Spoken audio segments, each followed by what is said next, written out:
de regreso en Infractal. Hoy tenemos un invitado bastante especial, una de las figuras más trascendentes de la vida pública dominicana en las últimas 2 décadas y quien hay que reconocer siempre ha jugado un papel preponderante en la defensa de los intereses de la República Dominicana. Abogado, actualmente miembro de la dirección política del partido Fuerza del Pueblo. Con nosotros está Roberto Rosario. Bienvenido. Bueno, muchas gracias a usted de verdad por darme la oportunidad de compartir este espacio, de intercambiar ideas y tratar de comunicarnos con la población, de entenderlos y de poder, si es posible, darle la información que ellos esperan de mí. Excelente. Hoy se estaba llevando a cabo el proceso interno de ustedes en la dirección política de esa organización política. ¿Qué se estaba eligiendo y cuál fue la metodología que ustedes utilizaron? Mira, la Fuerza del Pueblo es un partido que nació en una situación muy particular. Aunque nosotros en su gran mayoría surgimos de la antigua militancia en el Partido de la Liberación Dominicana, cuando surgimos no teníamos un espacio partidario en el cual nosotros canalizar todas las ideas y opiniones que teníamos, toda nuestra simpatía y militancia. Y tuvimos que recurrir a un partido amigo, al Partido de los Trabajadores Dominicanos. Ellos nos ofrecieron a nosotros la oportunidad de canalizarlo a través de esa estructura y entonces empezamos a llamarnos Partido de los Trabajadores Dominicanos hasta el mes de febrero a marzo del año 2020. Porque en el 19 se nos hizo imposible poder encontrar una estructura partidaria a través de la cual pudiéramos operar. Es en medio de esa situación que nosotros logramos, en medio, todavía sin un nombre definido, logramos organizar una participación electoral. Eso trajo como consecuencia que en las elecciones del 20, muchas de las dirigentes nuestros tuvieron que ir en otros partidos. Tuvimos que llevar nuestra simpatía fragmentada y por eso no tuvimos la cantidad de votos que esperábamos y que realmente obtuvimos, pero a través de otras siglas partidarias. Todavía en el mes de febrero, siendo las elecciones municipales en febrero, nosotros no se reconocía el nombre de Fuerza del Pueblo, porque el viejo partido y otras fuerzas políticas hicieron lo imposible por impedir que Leonel Fernández tuviera una franquicia partidaria. Tuvo que pronunciarse el Tribunal Superior Electoral y posteriormente el Tribunal Constitucional, y entonces ahí ya teníamos un nombre en el mismo febrero, es decir, en medio del proceso electoral. Avanzamos y entonces ya hicimos nuestro congreso, que es el congreso que ahora mismo legitima la dirección política de la Fuerza del Pueblo, que es el Congreso Franklin Almeida y el Manolo Tavares. Uno en su primera sesión, que estaba encargado de definir lo que son todas las bases teóricas y líneas políticas generales que van a conducir a la Fuerza del Pueblo, y el otro que tiene que ver con la renovación de sus dirigentes, que es precisamente lo que estamos haciendo este domingo. Es decir, las compañeras y los compañeros nuestros en todo el país concurrieron masivamente a emitir su voto por cada uno de los candidatos con los que ellos se sienten identificados. La dirección política se ha ido renovando conforme a una metodología que fue aprobada el fin de semana pasado con el 99% de los votos.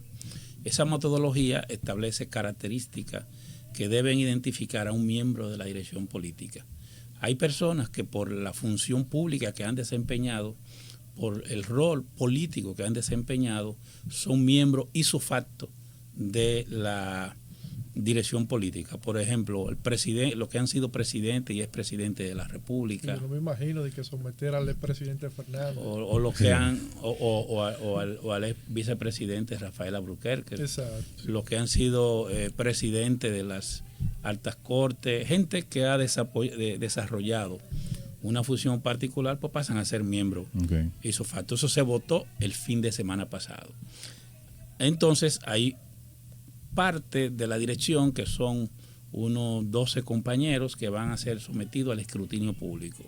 Para esas plazas hay ahora mismo concurriendo más de 100 candidatos a ser miembro de la dirección política, que esta noche o mañana, más tardar, ya la población sabrá quiénes resultaron beneficiosos. Y a partir de ahora, ¿cuáles serán las acciones que va a empezar a llevar la Fuerza del Pueblo para seguir consolidándose como la principal fuerza opositora de la República Dominicana? Mira, la Fuerza del Pueblo ahora mismo tiene a veces las situaciones políticas se encausan y encausan a los partidos. Y tiene ahora mismo un privilegio que no tiene cualquier organización política, que es el liderazgo que tiene. La Fuerza del Pueblo tiene un liderazgo experimentado. Muchas de las personas que están en la Fuerza del Pueblo sirvieron junto al presidente Fernández. Hay una buena cantidad de personas que se han integrado ahora. Y el propio presidente Fernández es reconocido a nivel nacional como el hombre que introdujo la República Dominicana en esta época de modernidad y desarrollo y crecimiento económico. Y como se les reconoce en esa parte, eso nos da una ventaja, porque en momentos en que hay una turbulencia internacional y una turbulencia económica nacional, los ojos de la población es tratar de ver a un capitán de barco con experiencia para que la nave no zozobre, sino para que pueda ser conducida de manera adecuada, y ven esa virtud en Leonel Fernández. Don Roberto, una preguntita, disculpa, Randy. Que en poco tiempo que tiene la Fuerza del Pueblo, digamos que tiene deformado ya el partido oficialmente 5 años. 5 años, digamos. ¿Cuál es el elemento que usted siente que ha hecho que hoy en día, en este momento, la Fuerza del Pueblo se coloque como la principal fuerza de oposición frente al gobierno en este preciso momento y como opción de poder para el 28? Mira, yo creo que lo principal es que la Fuerza del Pueblo logró canalizar el liderazgo de Leonel Fernández. Okay. Hay que ser objetivo y colocarse en la realidad. O sea, en poco tiempo, el liderazgo. Hay mucha gente, incluso todavía, que creen que Leonel sigue en el PLD. Mira, yo te pongo ejemplo. En mi casa, la persona que nos ayuda con el servicio doméstico, me dice, no se preocupe. Yo voy a estar morado por ustedes.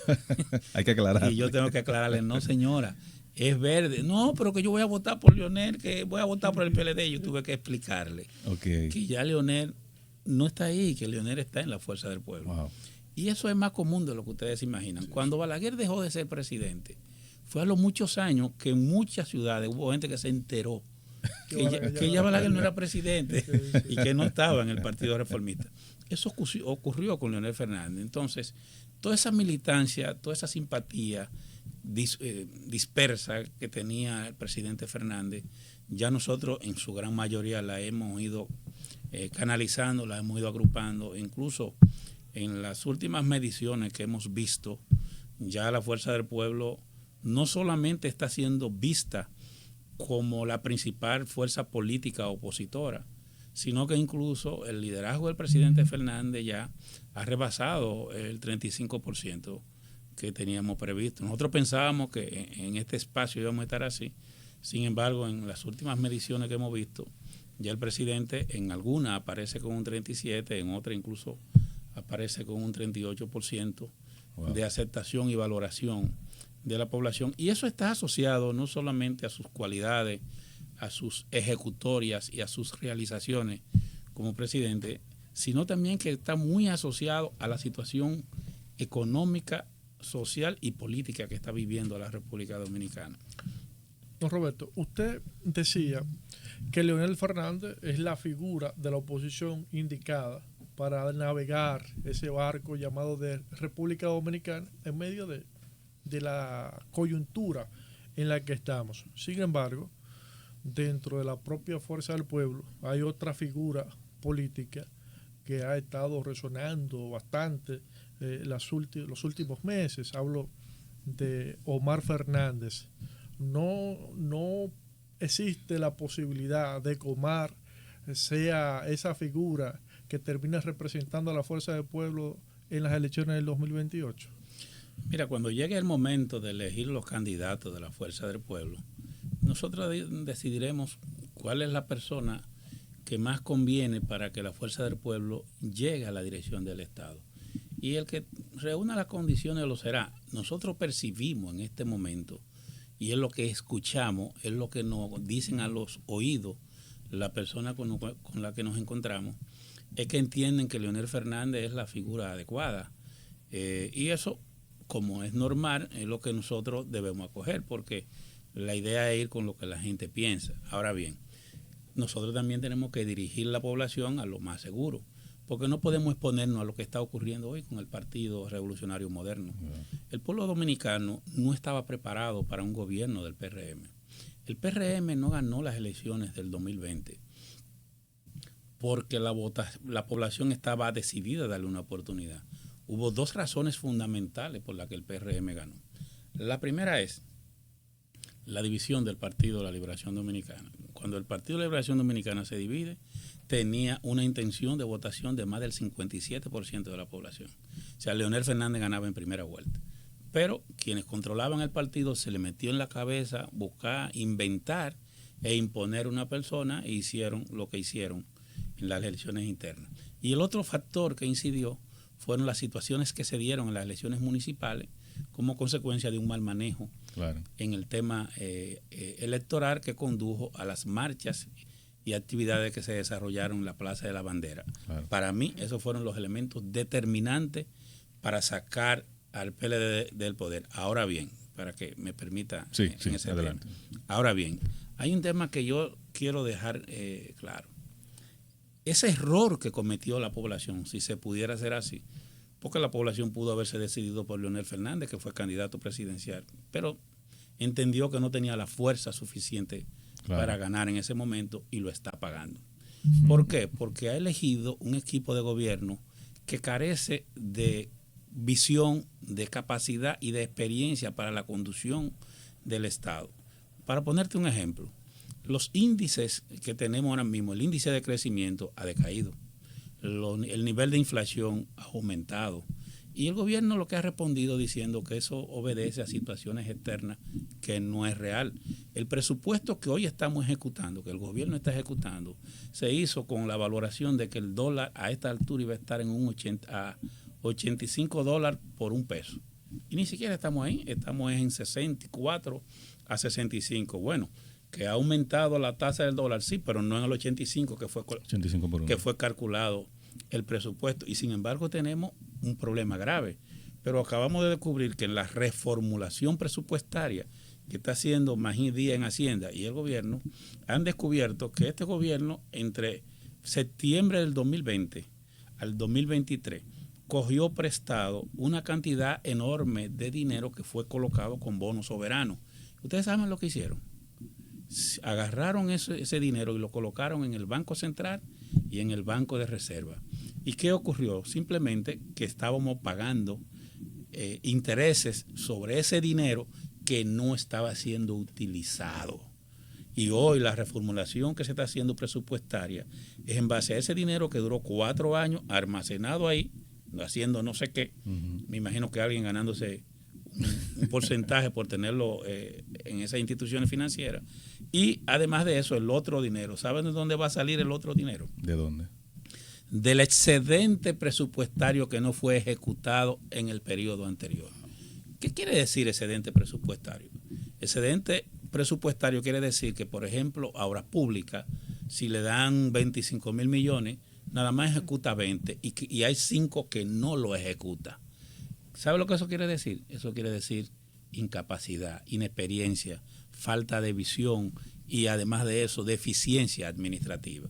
Y en base a eso, para terminar la idea, es que han reconstruido esto. Pero todo eso hace que la población se dé cuenta que hay falta de gerencia en el Estado y que los problemas que tenemos hoy son básicamente el resultado de un gobierno que no sabe lo que tiene entre manos y que no aplica las políticas públicas correctas para ayudar a la población. Roberto, vamos a ir a una pausa comercial. En breve continuamos.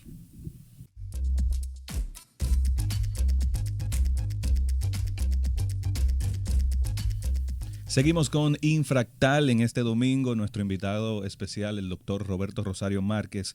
Doctor, en el contexto de las candidaturas presidenciales, hace poco usted dijo, la fuerza del pueblo no es una monarquía. ¿A qué se refería específicamente cuando dio esas declaraciones? Hay personas que entienden que nosotros tenemos definido, decidido personas específicas para determinados cargos y no es así. O sea, la Fuerza del Pueblo es un órgano vivo, es un partido que se nutre de las realidades y en él todos los compañeros tienen derecho a aspirar.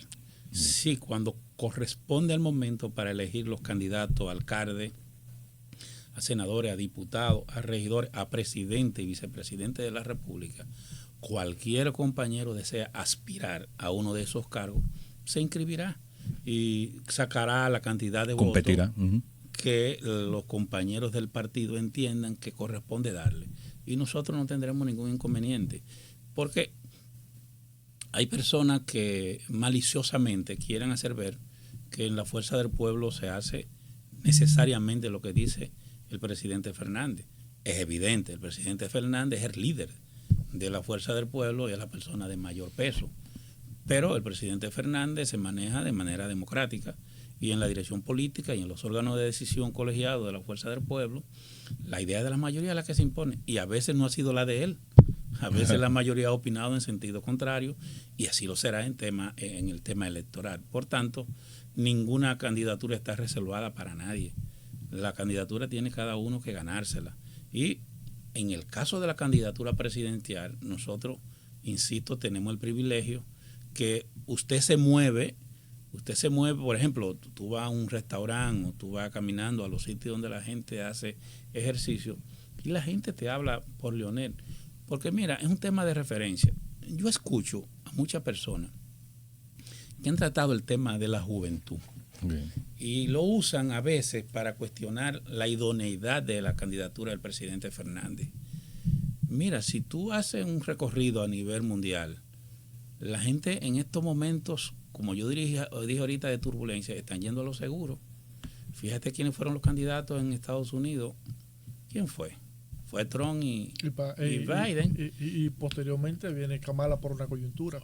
Pero sí. Kamala no es tampoco... No, tampoco una muchachita. Y si te vas a México, ¿quiénes fueron los candidatos? Si te vas a Brasil, es Lula contra Bolsonaro. Claro. Y si te vas a Europa, en la mayoría de las democracias europeas, que son, ¿verdad?, los modelos occidentales que nosotros seguimos, son personas más o menos maduras, con conocimiento del Estado y con experiencia. Hay lugares, como es el caso de Argentina, que en el fin de semana pasado, por cierto, se le produjo una gran derrota a Milei, donde se han producido algunos cambios medianos. Milei ya está entre, creo que 56 a 60 años. Y además de eso hay otros lugares, como es el caso de El Salvador. Pero chequea a ver cuál es la situación de El Salvador. Es un país que se maneja de manera...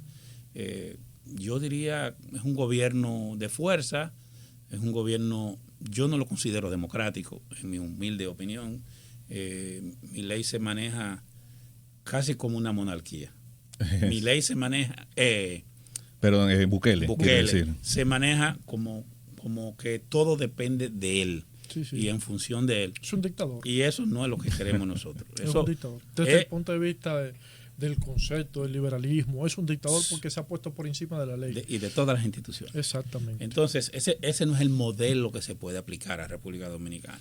Si tú después ves todas las democracias, te darás cuenta que la gente está yendo a lo seguro, a lo que te garantiza a ti que corrijamos el error que cometimos con lo que hoy nos gobiernan. Porque definitivamente cometimos un error al dejar la administración del Estado en manos inexpertas como la del PRM. Mira, don Roberto, para redondear esa idea, yo los reto a ustedes que busquen una sola institución que hoy no esté dando un mal servicio. Es difícil que no hayamos retrocedido realmente. En todo hemos retrocedido. Pero algo peor, que no esté siendo objeto de un gran escándalo. Ustedes se van, por ejemplo, al Ministerio de Educación. Han tenido 3 ministros. Histórico eso. 2 de los cuales, en 5 años, 2 de los cuales ahora mismo han sido cuestionados. Claro. Incluso no han sido sometidos porque no hay ningún funcionario del PRM sometido. No, obviamente. Pero cuando haya un cambio de gobierno, estoy seguro que habrán sometimientos. Y si te vas a salud pública, es un desorden. En Senasa acaba de estallar un escándalo que involucra miles de millones de pesos. Pero te voy a poner un ejemplo. Aquí, señora, hasta para comprar un pito para un policía de tránsito es un tema escandaloso. O si te vas, por ejemplo, a los alquileres, aquí las instituciones públicas no hay un alquiler que no esté por encima de los 500 millones o de los 1.000 millones pero de pesos. merece de pasaporte, eso me parece o sea, garrafal. Porque no hay una conciencia de Estado de que usted es un funcionario que está puesto para servir a la población. En algún momento no se estudiaron aquella enseñanza bíblica que hablaban, yo no sé si ustedes recuerdan del hijo pródigo, la enseñanza del hijo pródigo, donde a quien se valoró como el más positivo, al que supo aplicar el dinero y supo multiplicarlo y utilizarlo para desarrollar la hacienda del padre. No, los otros lo que andaban era despilfarrándolo. Este es el gobierno de despilfarro. Yo he visto pocos gobiernos con una capacidad tan grande de dilapidar el dinero público en cosas insustanciales. Pero el presidente de la República dice, don Roberto, que ahora se hace menos con más. Pero bueno, dejando ese tema, don Roberto. Bueno, menos con más. Sí, dice el vamos presidente. a ver, escúcheme que interactúe. Menos con más. El presidente Fernández le tocó administrar la parte de educación con un 2%. Él le daban de presupuesto educativo era de 1.84 o de un 2%. En ese periodo el presidente Fernández construyó más de 10.700 aulas. El presidente Abinader tiene un 4% de educación, no ha construido 4.000 aulas y tiene 5 años. Entonces, estamos hablando, ¿verdad?, de menos con más. Y hubo deficiencia para el retorno del año escolar nuevo ahora, no, y este año, donde muchos quedaron fuera. No solo que quedaron fuera, no solamente aulas que no estuvieron a tono, sino que los avances que se lograron, como la jornada extendida, prácticamente se ha tirado por el suelo. Los uniformes que no llegaron y donde llegaron fue en malas condiciones. Es un desastre el inicio de este año escolar. Las migraciones... Lo de menos con más... Eso es verdad. Las migraciones han continuado en la oposición dominicana, normalmente desde el PLD hacia la Fuerza del Pueblo. Y Gustavo Sánchez, líder del PLD, se pronunció con relación a eso, mostrando una inconformidad y muy probablemente siendo vocero de una parte importante de la cúpula de esa organización política. Van a continuar las migraciones dentro de la propia oposición, 1 y 2. ¿No afectaría esto una posible alianza futura entre esas dos organizaciones políticas, PLD, Fuerza del Pueblo? Mira, lo primero es que debemos ubicarnos en el momento histórico que estamos. Este no es el momento de hablar de alianzas electorales. Este es el momento en que cada fuerza política debe consolidar su espacio, debe fortalecerse. De aquí hasta el 27, hasta el 2027, cada partido debe consolidarse y la consolidación individual de cada partido es lo que va a permitir entonces hacer una gran alianza electoral para ganar el poder. Nosotros no podemos llegar de nuevo al 27 con esta discusión que tuvimos en el 24 de que si nosotros estábamos en segundo, que si, eso tiene que desaparecer. Y una alianza rara también. Si se da una alianza, que yo creo que se va a dar de cara al 27, debe ser claramente definida con un candidato definido y además de eso, definiendo cuál es el partido que va a liderar esa alianza, que debe ser la Fuerza del Pueblo. ¿Puede la oposición dominicana ganar sin que se produzca una unificación en la misma? Yo creo que se va a producir un resultado electoral que va a traer como consecuencia un cambio del cambio. Y que ese resultado electoral que se va a reflejar en un cambio del cambio va a ser beneficioso para la Fuerza del Pueblo.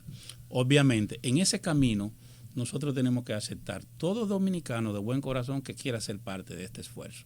En ese camino muchas personas del PLD están viniendo, otras personas están viniendo del PRM. Es muy sintomático y es bueno que ustedes observen eso, que faltando 3 años de gobierno ya hay personas del PRM que están pasando a la Fuerza del Pueblo. Wow. Eso no es común. Eso solamente ocurre cuando se da la situación que hay. Y es que mucha gente que votó por el PRM no era del PRM.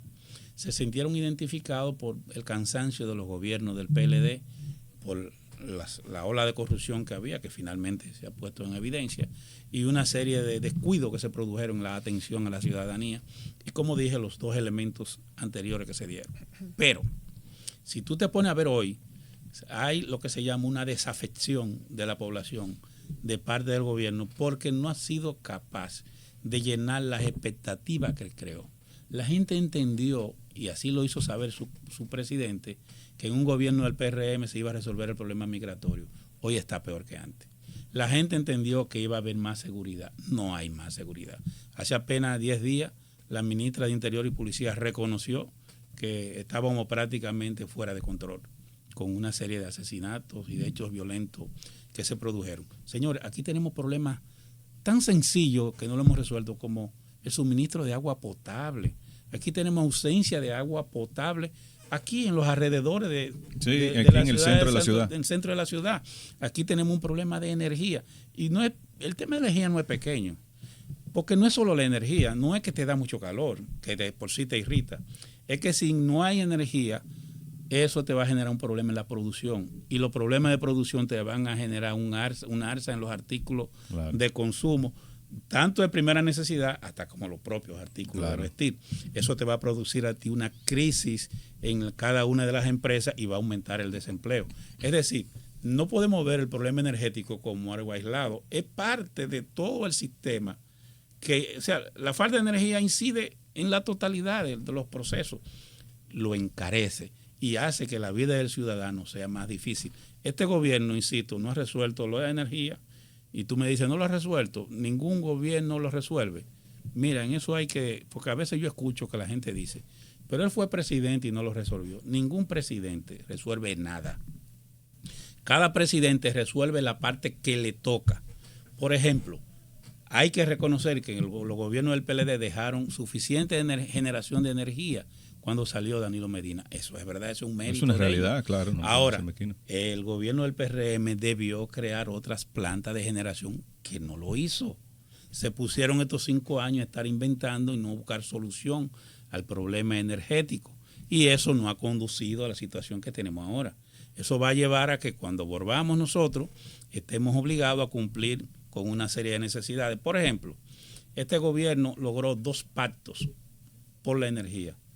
Acuérdense que fuimos al CES para un pacto eléctrico y un segundo pacto eléctrico. ¿Qué establecían esos pactos eléctricos? La necesidad de la modernización de las redes de distribución, la necesidad de la disminución del gasto corriente, la necesidad de que de alguna manera se eficientizara los nichos de colocación de la energía, de manera tal que llegara a todo el mundo, pero que se focalizara básicamente en lo que están en capacidad de pagar y subsidiar a los que no pueden pagar. Nada de eso se ha hecho. En eso el gobierno fracasó y el propio presidente ha admitido que fracasó en el tema de generación. E insisto, si temas básicos como ese no están resueltos y no hay posibilidad de solución, lo que yo veo en este año es que la situación va a empeorar. Y lo peor del caso, valga la redundancia, es que tengo el temor de que puedan presentarse situaciones parecidas a la que vivimos en el año 1984. La situación se está saliendo de control. Todas las noches los ciudadanos están quemando gomas, se están sintiendo irritados y molestos por el calor, por una serie de cosas, y eso no conduce a nada bueno. Y si a eso usted le agrega el hambre, la falta de comida, la falta de trabajo, eso es muy explosivo. Y nosotros como oposición lo que queremos es orientarlo y decirle que aunque la cosa es difícil, todavía hay una esperanza y esa esperanza se llama Leonel Fernández. Don Roberto, ¿por qué cree usted necesaria una auditoría al registro civil antes de emitir la nueva cédula, que ya tiene fecha para el próximo año, que los dominicanos tengamos cédula porque todos tenemos la cédula vencida? Bueno, mira, antes la ley de registro civil y la ley electoral establecía que el documento de identidad y electoral había que cambiarlo cada 10 años. Ese mandato legal me llevó a mí, cuando ejercí la función, a tener que cambiar la cédula. Pero cuando se hizo ese cambio, se hicieron avances importantes. Por ejemplo, la cédula actual tiene integrado el número único de identidad. Pero ese número único de identidad no solamente está en la cédula, también está en las actas de nacimiento. Sí, exacto. Cuando el niño nace con su número único, que va a ser su número de cédula. Sin embargo, hay una serie de situaciones que ameritan la necesidad de auditar el registro civil y el registro electoral para verificar, porque por más seguro que sean los sistemas, siempre hay vulnerabilidades, siempre hay posibilidad de que el sistema pueda ser, digamos, penetrado, que puedan desnaturalizarse algunas de las informaciones que contiene y deban corregirse. Aprovechemos ya que se decidió la modificación del carnet de identidad y cuando se haga vamos a hacer una auditoría que nos garantice que lo que tenemos es correcto. Pero la cédula actual en lo fundamental yo creo que reúne las condiciones. Bueno, la OEA le hizo una auditoría al sistema electoral dominicano en el año 2015 y determinó que tenía más de un 99.5% de consistencia. Okay. Pero el director de cedulación, hablaba con él hace unos días y me decía que ciertamente la cédula que tenemos actualmente, que se cambió por allá, por el año 2014 aproximadamente, sí. En ese momento implicó un gran avance tecnológico y de seguridad. Sin embargo, el tiempo claro. Va pasando y con el tiempo van surgiendo nuevas tecnologías y al mismo tiempo pues se va volviendo más vulnerable lo que en un momento era muy, muy seguro, y que esa fue la razón fundamental por la que esta nueva administración de la Junta Central Electoral pues decidió agregarle nuevas tecnologías a esa cédula. Pero sí se reconoce que fue un gran avance lo que se produjo en el año 2014. Y yo lo veo bien. Yo creo que debe darse un nuevo documento. Hay que apoyar a la Junta en ese proceso, que ya decidió implementarlo. La Junta le está agregando un nuevo elemento que es un chip que no lo contiene. Ahora va a tener dos centros de almacenamiento, va a tener el chip que se le está integrando y va a tener el código QR. Ustedes que usan la cédula saben que todo el sistema financiero de la República Dominicana funciona con el código QR. Claro. Y cuando usted va, por ejemplo, a las residenciales, a los lugares, lo que usted presenta es el código QR para entrar. Yo creo que la decisión de la Junta de implementar el chip es un elemento adicional que ellos valoran que es correcto, lo cual yo respeto. Y creo que lo más importante es que tanto los partidos políticos como los ciudadanos apoyemos a la Junta en la parte que tiene que ver con la implementación del nuevo documento. Bien, vamos a una pausa, regresamos con más de Infractal con nuestro invitado, el doctor Roberto Rosario Márquez.